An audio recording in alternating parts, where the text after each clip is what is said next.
Samantha, meet my mamita, Señora Bettina Caballero. Maganda yung nobyo ni Pablo, pero magaspang. Magaspang kumilos. Kakilala kami ni Pablo sa bar. Sa bar po na pinagtatrabahuan ko bilang waitress. Waitress? Alam kong paraan para ipakilala ang sarili ko. Senyorito! Taka ka ba? Matuto kang makiramdam at lumugar. Kundi, ikaw ang lulunurin ko sa pool! Ang arte mo! Bakit? Sino ka ba?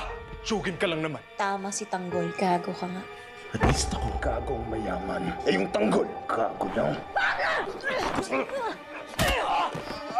Babas! Akala ko maayos ka! Bakit? Sino bang pinagmamalaki mo?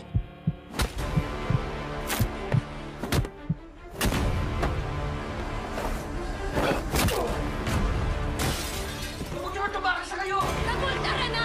Nakit sa likod dumaan, dali na! Meron kasi akong magandang balitang dala. Nakauwi na raw dito si Alberto.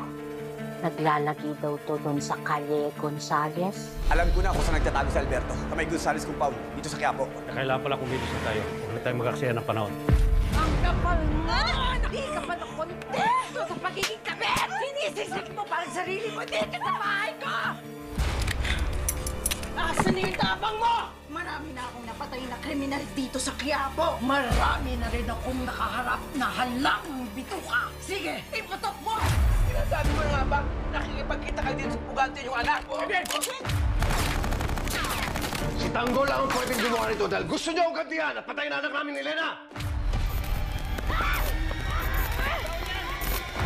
Tapos nga, boss! Kinahasa nila ako na... Manda ka, Pablo. Alam ko na ikaw ang gumawa sa akin ito. Patawarin mo ako. Di pala kita nailigtas. Kaya pinapangako ko sa'yo ngayon, igaganti kita. Tanggol, sigurado ka ba rito? Yan, may dumarating. Yun na ba yun? Si Alberto, Mapapahama ka dyan. ayaw niyo ako samahan. Ako papasok mag-isa.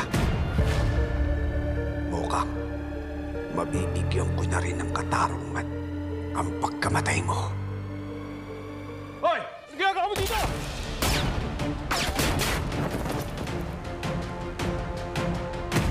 Palimutan niyo!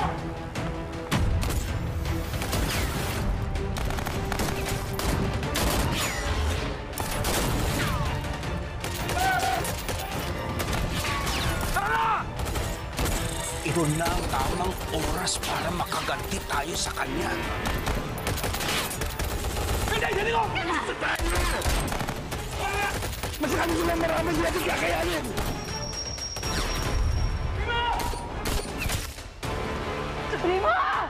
Kulang pa yan sa ginawa ninyo kay Yoli! Harap galing sa ako, papatay sa'yo!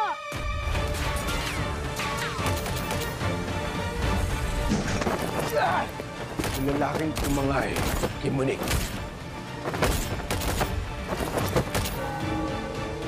Nakaharap ko siya para ako nakatingin sa salamin.